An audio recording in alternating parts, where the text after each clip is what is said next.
ಮಂಗಳವಾರದ ಬೆಳಗಿಗೆ ಶುಭವನ್ನು ಕೋರ್ತಾ ಇವತ್ತಿನ ದೇವಿ ಭಾಗವತ ಮಹಾಪುರಾಣದ ಮೊದಲನೇ ಸ್ಕಂದದ 10ನೇ ಅಧ್ಯಾಯವನ್ನು ಪ್ರಾರಂಭಿಸ್ತಾ ಇದ್ದೇನೆ. 10ನೇ ಅಧ್ಯಾಯದಲ್ಲಿ ಬರುವಂತಹ ವಿಷಯಗಳು: ಈಶ್ವರನು ವ್ಯಾಸನಿಗೆ ಮಕ್ಕಳಾಗಲೆಂದು ವರವನ್ನು ಕೊಡುವುದು, ಅಪ್ಸರ ಸ್ತ್ರೀಯು ತನಗೆ ಧರ್ಮಪತ್ನಿಯಾಗಿರಲಾರಳೆಂದು ವ್ಯಾಸನ ಆತಂಕ. ಅಧ್ಯಾಯವನ್ನು ಪ್ರಾರಂಭ ಮಾಡ್ತಾ ಋಷಿಗಳು ಸೂತ ಮುನಿಯನ್ನು ಪ್ರಶ್ನೆ ಮಾಡಿದರು. ಓ ಸೂತ ಮುನಿಯೇ, ಅಪಾರ ತೇಜಸ್ವಿಯಾದಂತಹ ವ್ಯಾಸ ಮಹರ್ಷಿಯು ಎಲ್ಲ ಪುರಾಣಗಳನ್ನು ರಚಿಸಿ ತನ್ನ ಮಗನಾದ ಶುಕನಿಗೆ ಹೇಳಿಕೊಟ್ಟನು ಎಂದು ಹಿಂದೆ ನೀನು ಹೇಳಿರುವೆ. ಆ ವ್ಯಾಸ ಮಹರ್ಷಿಯು ತಪಸ್ಸನ್ನು ಮಾಡಿ ಮಗನಾದ ಶುಕನನ್ನು ಹೇಗೆ ಪಡೆದನು? ಆ ಕಥೆಯನ್ನೆಲ್ಲ ನಮಗೆ ವಿಸ್ತಾರವಾಗಿ ವ್ಯಾಸನಿಂದ ನೀನು ಕೇಳಿ ತಿಳಿದಂತೆಯೇ ಹೇಳು ಅಂತ ನೈಮಿಷಾರಣ್ಯದ ಋಷಿವರೇಣ್ಯರು ಸೂತ ಮುನಿಯನ್ನು ಪ್ರಶ್ನೆ ಮಾಡ್ತಾರೆ. ಸೂತನು ಋಷಿಗಳಿಗೆ ಈ ರೀತಿಯಾಗಿ ಹೇಳ್ತಾನೆ: ಎಲೈ ಋಷಿಗಳಿರ, ಸತ್ಯವತಿಯ ಮಗನಾದ ವ್ಯಾಸನಿಂದ ಯೋಗಿಗಳಲ್ಲಿ ಶ್ರೇಷ್ಠನಾದ ಶುಕಮುನಿಯು ಹೇಗೆ ಹುಟ್ಟಿದನು ಎಂಬ ವಿಷಯವನ್ನು ವಿವರಿಸುವಂತೆ ಶುಕನು ಹುಟ್ಟಿದ ಕಥೆಯನ್ನು ಹೇಳುತ್ತೇನೆ, ಕೇಳಿರಿ. ಸತ್ಯವತಿಯ ಮಗನಾದ ವ್ಯಾಸಮುನಿಯು ಬಹಳ ಮನೋಹರವಾದ ಮೇರು ಪರ್ವತದ ಶಿಖರದಲ್ಲಿ ಮಗನನ್ನು ಪಡೆಯಬೇಕೆಂದು ಸಂಕಲ್ಪ ಮಾಡಿ ಬಹಳ ಕಠಿಣವಾದ ತಪಸ್ಸನ್ನು ಮಾಡಿದನು. ಆ ಋಷಿಯು ನಾರದನು ಉಪದೇಶ ಮಾಡಿದ ವಾಗ್ಬೀಜವಾದ ಏಕಾಕ್ಷರವೆಂಬ ಒಂದೇ ಅಕ್ಷರವುಳ್ಳ ಮಂತ್ರವನ್ನು ಜಪ ಮಾಡುತ್ತಾ ಮಹಾಮಾಯಾ ಸ್ವರೂಪಿಣಿಯಾದಂತಹ ದೇವಿಯನ್ನು ಮನಸ್ಸಿನಲ್ಲಿ ಧ್ಯಾನ ಮಾಡುತ್ತಾ ತನಗೆ ಮಗನು ಬೇಕೆಂಬ ಇಚ್ಛೆಯಿಂದ ತಪಸ್ಸನ್ನು ಮಾಡಿದನು. ಅಗ್ನಿ, ಪೃಥ್ವಿ, ವಾಯು, ಆಕಾಶ ಇವುಗಳ ಈ ಪ್ರಕೃತಿ ಅಭಿಮಾನಿ ದೇವತೆಗಳ ಸಾಮರ್ಥ್ಯವುಳ್ಳ ಮಗನು ನನಗೆ ಹುಟ್ಟಲಿ ಎಂದು ಮನಸ್ಸಿನಲ್ಲಿ ಅವನು ಭಾವಿಸುತ್ತಲೂ ಈಶ್ವರನನ್ನು ಪೂಜಿಸುತ್ತಲೂ 100 ಸಂವತ್ಸರಗಳವರೆಗೂ ಆಹಾರವನ್ನು ಕೂಡ ತೆಗೆದುಕೊಳ್ಳದೆ ಉಪವಾಸ ವ್ರತವನ್ನು ಆಚರಿಸುತ್ತಿದ್ದನು. ಲೋಕದಲ್ಲಿ ಅಶಕ್ತನಾದವನು ಎಂದರೆ ಶಕ್ತಿ ಇಲ್ಲದವನು ತಿರಸ್ಕರಿಸಲ್ಪಡುತ್ತಾನೆ, ಶಕ್ತಿ ಇರುವವನು ಗೌರವಿಸಲ್ಪಡುತ್ತಾನೆ. ಆದುದರಿಂದ ಶಕ್ತಿಯೇ ಪೂಜ್ಯಳು ಎಂಬುದಾಗಿ ಮತ್ತೆ ಮತ್ತೆ ವಿಚಾರ ಮಾಡುತ್ತಿದ್ದನು. ವ್ಯಾಸ ಋಷಿಯು ವಾಸ ಮಾಡುತ್ತಿದ್ದ ಮೇರು ಪರ್ವತದ ಶಿಖರವು ಕರ್ಣಿಕಾರ ಅಂದರೆ ಕಂಚುವಾಳ ವೃಕ್ಷಗಳ ವನದಿಂದ ಕೂಡಿದುದಾಗಿತ್ತು. ಅಲ್ಲಿ ಅನೇಕರಾದ ದೇವತೆಗಳು, ತುಂಬ ತಪಸ್ವಿಗಳಾದ ಋಷಿಗಳು ವಿಹರಿಸುತ್ತಿದ್ದರು. ಅಲ್ಲಿ ಮಿತ್ರ, ಆರ್ಯಮ, ತ್ವಷ್ಟ್ರ, ಧಾತೃ, ವಿವಸ್ವಾನ್, ಅರುಣ, ಭಗ, ಅಂಶುಮಾನ್, ಇಂದ್ರ, ಪರ್ಜನ್ಯ, ವಿಷ್ಣು, ಪೂಷಾ ಎಂದು 12 ಜನ ಆದಿತ್ಯರು, ಅನಲ, ಅನಿಲ, ಪ್ರತ್ಯೂಷ, ಪ್ರಭಾಸ, ಸೋಮ, ಅಧ್ವರ, ಧ್ರುವ ಎಂಬ 8 ವಸುಗಳು, ಶಿವ, ಶಂಭು, ಪಿನಾಕಿ, ಗಿರೀಶ, ಹರ, ಸ್ಥಾಣು, ಭರ್ಗ, ಭೈರವ, ಸದಾಶಿವ, ಕಪಾಲಿ, ಈಶ್ವರ ಎಂಬ 11 ರುದ್ರರು, ಅವಹ, ನಿವಹ, ಸಂವಹ, ಅನುವಹ, ಪ್ರವಹ, ಉದ್ವಹ, ಪರಿವಹ ಎಂಬ 7 ಮರುತ್ತುಗಳು, ಅಶ್ವಿನಿ ದೇವತೆಗಳು, ಬ್ರಹ್ಮಜ್ಞಾನಿಗಳಾದ ಅನೇಕ ಜನ ಋಷಿಗಳು ವಾಸ ಮಾಡುತ್ತಿದ್ದರು. ಸಂಗೀತ ಧ್ವನಿಯಿಂದ ಮಧುರವಾಗಿ ಮೊಳಗುತ್ತಿರುವ ಆ ಮೇರು ಪರ್ವತದ ಶಿಖರದಲ್ಲಿ ಸತ್ಯವತಿ ಪುತ್ರನಾದ ವ್ಯಾಸನು ತಪಸ್ಸನ್ನು ಮಾಡುತ್ತಿದ್ದನು. ಆ ವ್ಯಾಸ ಋಷಿಯ ತಪಸ್ಸಿನಿಂದ ಉಂಟಾದ ತೇಜಸ್ಸು ಎಲ್ಲ ಸ್ಥಾವರ ಜಂಗಮ ವಸ್ತುಗಳನ್ನು ವ್ಯಾಪಿಸಿತು. ಪರಾಶರರ ಪುತ್ರನಾದ ವ್ಯಾಸನ ಜಡೆಗಳೆಲ್ಲವೂ ಅಗ್ನಿವರ್ಣದಂತೆ ಕೆಂಪು ವರ್ಣಗಳಾದವು. ಅನಂತರದಲ್ಲಿ ಅವನ ತೇಜಸ್ಸನ್ನು ನೋಡಿ ಇಂದ್ರನು ಬಹಳ ಭಯಪಟ್ಟನು.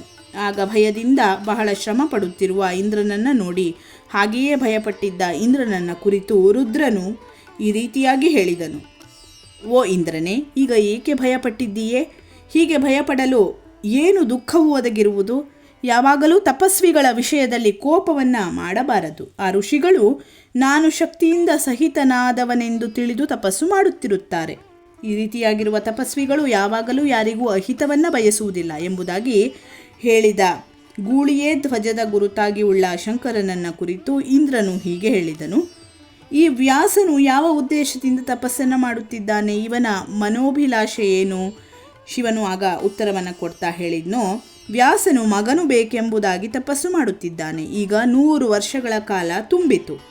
ಈಗ ಅವನಿಗೆ ಒಳ್ಳೆಯ ಮಗನನ್ನು ಕೊಡುತ್ತೇನೆ. ಸೂತನು ಮುಂದುವರಿಸ್ತಾ ಹೇಳಿದ್ನೋ: ರುದ್ರನು ಈ ರೀತಿಯಾಗಿ ಇಂದ್ರನಿಗೆ ಹೇಳಿ ಸಂತೋಷಗೊಂಡ ಮುಖವುಳ್ಳವನು, ಕರುಣೆಯುಳ್ಳವನೂ ಆಗಿರುವಂತಹ ಲೋಕಕ್ಕೆಲ್ಲ ಗುರುವಾದ ಶಿವನು ವ್ಯಾಸಮುನಿಯ ಹತ್ತಿರಕ್ಕೆ ಬಂದು ಈ ರೀತಿಯಾಗಿ ಹೇಳಿದ್ನು: ಎಲ ಈ ವ್ಯಾಸನೇ, ತಪಸ್ಸನ್ನು ಮುಗಿಸಿ ಏಳು. ನಿನಗೆ ಭೂಮಿಯೇ ಮೊದಲಾದ ಎಲ್ಲ ಪ್ರಕೃತಿ ವಸ್ತುಗಳ ಸಾರಭೂತವಾದ ಉತ್ತಮವಾದ ತಿಳುವಳಿಕೆಯುಳ್ಳ ನಿನಗೆ ಯಶಸ್ಸನ್ನು ಉಂಟು ಮಾಡುವ ಒಳ್ಳೆಯ ಮಗನು ಹುಟ್ಟುವನು. ಅವನು ಎಲ್ಲ ಜನಗಳಿಗೂ ಪ್ರಿಯನಾಗಿರುವನು. ಆ ನಿನ್ನ ಮಗನು ಸಾತ್ವಿಕ ಗುಣಗಳಿಂದ ಕೂಡಿದವನೂ ಆಗಿರುವನು ಮತ್ತು ಸತ್ಯಪರನಾಗಿರುವುದರಲ್ಲಿ ತುಂಬ ಗಟ್ಟಿಗನಾಗಿಯೂ ಇರುವನು. ಅಲ್ಲದೆ ಅವನು ನಿನಗೂ ಒಳ್ಳೆಯ ಹೆಸರನ್ನು ತರುವವನೂ ಆಗುವನು. ಸೂತನು ಹೇಳಿದ್ನು. ಹೀಗೆ ಹೇಳಿದ ಮೃದುವಾದ ಈಶ್ವರನ ಮಾತುಗಳನ್ನು ಕೇಳಿ ವ್ಯಾಸನು ಆಗ ಸಂತೋಷದಿಂದ ಶಿವನಿಗೆ ನಮಸ್ಕಾರವನ್ನು ಮಾಡಿ ತನ್ನ ಆಶ್ರಮಕ್ಕೆ ಹೊರಟು ಹೋದನು. ಆಗ ಆ ವ್ಯಾಸಮುನಿಯು ಜಾಗ್ರತೆಯಾಗಿ ತನ್ನ ಆಶ್ರಮಕ್ಕೆ ಹೋಗಿ ಅನೇಕ ವರ್ಷಗಳ ತಪಸ್ಸಿನಿಂದ ಉಂಟಾದ ಆಯಾಸದಿಂದ ಪೀಡಿತನಾದಾಗ್ಯೂ ಅರಣಿಯ ಮರದಲ್ಲಿ ಗುಟ್ಟಾಗಿ ಅಡಗಿರುವಂತಹ ಅಗ್ನಿಯನ್ನು ಪಡೆಯಲೋಸುಗ ಅರಣಿಯನ್ನು ಕಡೆದನು. ಹೀಗೆ ಕಡೆಯುತ್ತಿರುವ ಸಮಯದಲ್ಲಿ ಅವನ ಮನಸ್ಸಿನಲ್ಲಿ ನನಗೆ ಮಗನು ಉಂಟಾಗುವುದು ಹೇಗೆ ಎಂಬ ವಿಷಯದಲ್ಲಿ ಚಿಂತೆಯು ಬಲವಾಗಿ ಮೂಡಿತ್ತು. ಕಡೆಯುವ ಕೋಲು ಅರಣಿ ಇವುಗಳ ಸೇರುವಿಕೆಯಿಂದಲೂ ಕಡೆಯುವುದರಿಂದಲೂ ಅಗ್ನಿಯು ಹೇಗೆ ಹುಟ್ಟುವುದೋ ಅದರಂತೆ ನನಗೆ ಮಗನು ಹೇಗೆ ಹುಟ್ಟುವನು? ಪುತ್ರನು ಹುಟ್ಟುವ ಅರಣಿ ಎಂಬುದಾಗಿ ಪ್ರಸಿದ್ಧವಾಗಿರುವುದು ಯಾವುದೋ ಅಂಥ ಹೆಂಡತಿ ಎಂಬ ವಸ್ತುವು ನನ್ನ ಪಾಲಿಗೆ ಇಲ್ಲವಾಗಿದೆ. ಪುತ್ರೋತ್ಪತ್ತಿಗೆ ಅರಣ್ಯ ಹಾಗೆ ಇರುವವಳು, ಯೌವನವಂತಳು, ರೂಪವಂತಳು, ಒಳ್ಳೆಯ ಕುಲದಲ್ಲಿ ಹುಟ್ಟಿದವಳು, ಪತಿವ್ರತೆಯೂ ಆದ ನನ್ನನ್ನು ಸಂಸಾರದ ನಿರ್ಬಂಧದಲ್ಲಿ ಇಡುವುದರಿಂದ ಕಾಲುಗಳಿಗೆ ಬೇಡಿಯಂತಿರುವ ಹೆಂಡತಿಯನ್ನು ಹೇಗೆ ಸಂಪಾದಿಸಲಿ?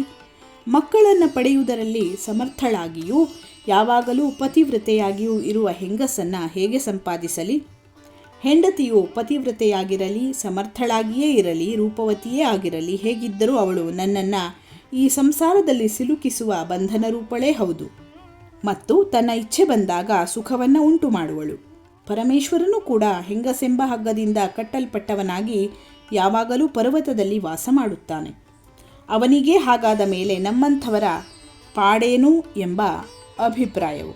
ಈಗ ನಾನು ಈ ನನ್ನ ಈಗಿನ ಸ್ಥಿತಿಯೊಡನೆ ಹೊಂದದೇ ಇರುವ ಗೃಹಸ್ಥಾಶ್ರಮವನ್ನು ಹೇಗೆ ಸ್ವೀಕರಿಸಲಿ? ಹೀಗೆ ವ್ಯಾಸನು ಯೋಚಿಸುತ್ತಿರುವಷ್ಟರಲ್ಲಿಯೇ ಶ್ರೇಷ್ಠವಾದ ಸೌಂದರ್ಯವುಳ್ಳ ಘೃತಾಚಿ ಎಂಬ ಅಪ್ಸರ ಸ್ತ್ರೀಯು ಹತ್ತಿರದಲ್ಲಿಯೇ ಆಕಾಶದಲ್ಲಿ ಕಾಣಿಸಿಕೊಂಡಳು. ಚಂಚಲವಾದ ಕಡೆಗಣ್ಣುಗಳ ನೋಟವುಳ್ಳ ಸಮೀಪದಲ್ಲೇ ಇರುವ ಉತ್ತಮಳಾದ ಆ ಅಪ್ಸರ ಸ್ತ್ರೀಯನ್ನು ನೋಡಿ ಕಾಮಬಾಣದಿಂದ ಪೀಡಿತನಾದಾಗ್ಯೂ ಮೃತಭಂಗ ಭಯದಿಂದ ವ್ಯಾಸನು ಮನಸ್ಸನ್ನು ಬಿಗಿ ಹಿಡಿದು ಸುಮ್ಮನೆ ಇದ್ದನು. ಈಗ ಧರ್ಮದ ಎದುರಿನಲ್ಲಿ ಕಾಮಭಾವವೂ ಪ್ರಾಪ್ತವಾಗಿದೆ. ಹೀಗಿರುವ ಆ ತೊಡಕಿನಲ್ಲಿ ನಾನು ಏನನ್ನ ಮಾಡಲಿ ಎಂಬುದಾಗಿ ಯೋಚಿಸಲು ಪ್ರಾರಂಭಿಸಿದನು. ಪರಸ್ತ್ರೀಯಾದ ಇವಳನ್ನು ಪರಿಗ್ರಹಿಸುವುದು ಧರ್ಮ ವಿರೋಧವು. ಇಲ್ಲದಿದ್ದರೆ ಕಾಮಬಾಧೆಯನ್ನು ತಡೆಯಲಾಗದೇ ಇದೆ. ಈಗ ನಾನು ಏನನ್ನ ಮಾಡಬೇಕು ಎಂದು ಯೋಚಿಸಿದನೆಂದ ಅಭಿಪ್ರಾಯ.